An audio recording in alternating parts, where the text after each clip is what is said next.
Richie Rich, good morning. Hello, Joe. Hello there, Johnny. The apples that you get at the grocery store Yeah. can be up to a year or even 14 months old. And that's okay, I guess, right? Yeah, it's okay. They basically can put the apples asleep. Wow. And because the harvest usually happens in the fall, I guess, they got to keep those things year-round. And so they control the temperature. They treat them with gaseous compounds like methylcyclopropene to block the release of ethylene, which is what, ripens them. Do you think the green grocer can do that with Aaron Nola for the next 4 years? Just put him Do you asleep think they could put some wax around him to preserve him a little better than what he's being preserved? I want to not use him. Let's put him in the Madame Tussauds museum. Is that the name? That's a luxury that we do not have. Look, guys, let's get to this. This is a real issue. I mean, you want to talk about Philadelphia, we have a problem. We do. And his name is Aaron Nola. And it's a shame because he's been a heck of a Phil. There was a time when him and Rhys Hoskins were the only two guys on the team that were worth anything. But times have changed a lot. And it's really been a while now since he's been really good. So let's get into it at 215-592-9494. We'll ask you these two simple questions. What should the Phillies do with Aaron Nola? What do you think they will do? Basic facts, if you don't know him. Last night, Nola gets rocked again. Fifth inning was particularly brutal. Leave him out there probably longer than they otherwise would have because the bullpen was a little short. From the bullpen game the night before. A lot of usage. So, bottom line is, and in the end last night, 4 1/3 innings, 8 runs, 7 earned runs. For the season, though, 6.04. Last night wasn't an outlier in any way. It was worse than normal, but it wasn't an outlier. This is what you, let's be real, kind of come to expect with Aaron Nola. By the way, another fact to know, after this year, he's got 4 years left on his deal. He's got $98 million left on his deal after these 4 years. Add in the half year left this year, he's got about $115 million left on his deal. Yeah, but that's so gross. So let's get to it at 215-592-9494, what to do and what they should do. So let me break it down simple, because I actually think there are very clear answers with this, with one exception. Now, I'm going to tell you what that is in a moment, but let me tell you what I would do. I would start with this premise if I'm Dave Dombrowski. Aaron Nola cannot start a playoff game for the 2026 Phillies if they are serious about winning the World Series. And I do know the players are serious about winning the World Series. I do believe Mattingly is serious about winning the World Series. Dombrowski has to Howie Roseman it. And he has to frickin' prove that he is damn serious about winning the World Series, and to that end, cannot let Aaron Nola start a playoff game for the Phillies this year. Look, guys, we all know it's under the premise of a fourth starter. We all know they may acquire another starter before the trade deadline. We also know they may not. Well, here's the deal. They damn well better get one. They damn well better get one. I ain't trusting Painter. I ain't trusting miracle reliever guy to cobble it together with 5 other miracle reliever guys. I ain't doing that in Game 4 versus the Dodgers. And I'm not starting Aaron Nola. So here's the way I look at it. I don't know how many of you last night, and again, 215-592-9494. I don't know how many of you last night thought of these 4 names, but I thought of them a lot, and I thought of 2 of them in particular. 4 names. James Bradberry, Howie Roseman, Bryce Huff, Vic Fangio.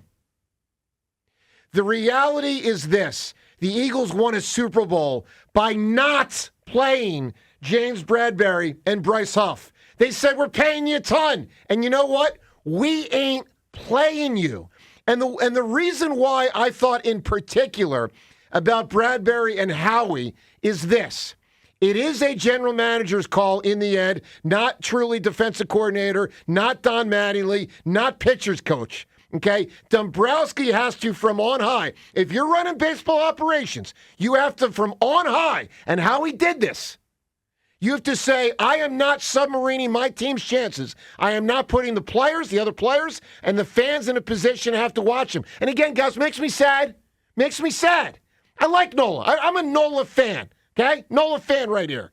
But enough is enough. The bottom line is he's no longer good.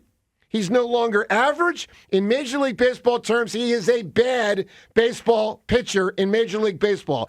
And here's the thing why I think Bradberry is most apt as a comparison. Not only had he been good, he had been here. Bryce Huff hadn't been here. We didn't know him for but 2 minutes. But James Bradberry in 2022 was a legit freaking NFL player. Legit. 2023, we saw he was no longer good. And in 2024, Howie Roseman made the decision. I'd rather keep him and pay him than play him. That was unusual. And I will tell you this, guys. Had Howie Roseman not made that decision, the Philadelphia Eagles very well may not have won the championship in 2024. I saw and you saw Bradberry. In that playoff game versus Tampa in 23, he was the worst Eagle on the field. And if they had to carry him for 17 regular season games in 24, 3 or 4 playoff games in December, January, February, they may not have won the Super Bowl. They weren't paying him $115 million. But Dombrowski's got to have freaking guts. What should they do? Not play him. And here's the deal. They should acquire a pitcher. They must. Guaranteed $115 million. Look, 215-592-9494. Your reaction after yet another Nola disaster. John, talk to us. His innings per game is sitting at 5 innings this year. Yeah. Last year it was 5.5. Year before it was 6.04. Year before that, 6.05. Year before that, 6.4. It just keeps dropping. And what we see is he just keeps giving up dongs. What we see is he has been unable to adjust his game to the changes that have come in the game. The pitch clock. You remember what a hassle that was for Aaron Nola, for him to just alter his game a little bit. And now part of the problem is the ABS. He gets called on some of the edge stuff and proven that, it's not a strike. It's hurting him. These small little changes really seem to affect him more than other pitchers. But last night, JT Realmuto tells us he was just a little tired. Well, he gets a little tired. He told us more than that. Every single game he pitches, he gives up dong after dong. He's averaging over 2 home runs per game. And I've just become accustomed to it. You've just become accustomed to it. It's what we see every time he's on the mound. He's got a crappy 3-5 record. The home run thing, he gets so lit up because his four-seamer is 91 miles an hour. His four-seam fastball is one of the worst pitches in all of baseball. John, he's all bad. the stats say that. Bad. Yet he still keeps throwing it. He is weakening. He was such a workhorse. He was. And now he's become such a liability, and that happens to coincide with, 110 to 115 million left in guaranteed money. They have to continue to play him for the regular season because they don't have anyone else right now.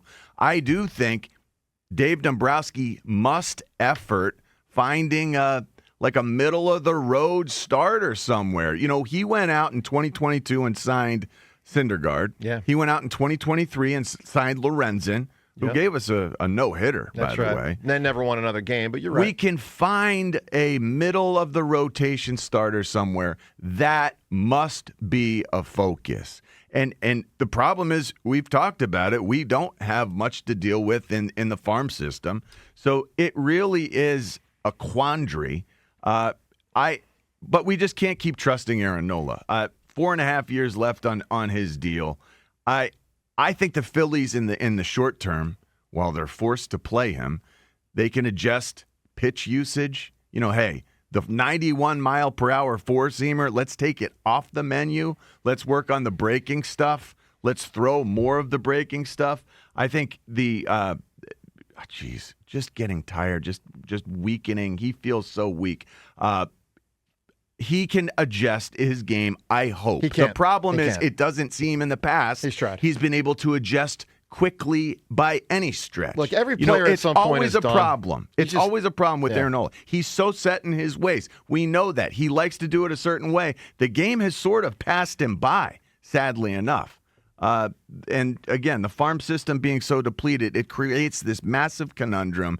But Aaron Nola, I think you're absolutely right. When these games count, can't do it. There is no way in the world I trust him. Dave Dombrowski should not trust him.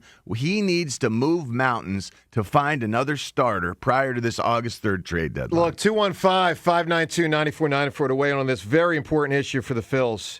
Again, simple questions. After last night, after what's now been 3 months of it, what should the Phillies do with Aaron Nola? What do you think they will do? Let me say this. I feel really confident I've got all the answers to all this with one exception. So what should they do not have him pitch in the playoffs? What will they do? They will try to replace him. They will. They will try to get a pitcher before the trade deadline. They will try to get a pitcher before the trade deadline. Here's the answer I don't know. What if they don't get that pitcher? What if they don't get that pitcher? What if they don't acquire the Joe Blanton or the Michael Lorenzen or the whomever? I don't think that can be an option, Joe. I don't either. This year, I don't either. This year, the way this team is timed up, the way this team is aged, the way they're grouped, you got to go for it. Look, now. they've already said, we're paying Taiwan, we're not playing him. We're paying Castellanos, we're not playing him. They don't have to make a decision on Aaron Nola 2027 right now. I actually think he'll be in the rotation next year. But I am telling you this, he cannot be in the Phillies rotation this October.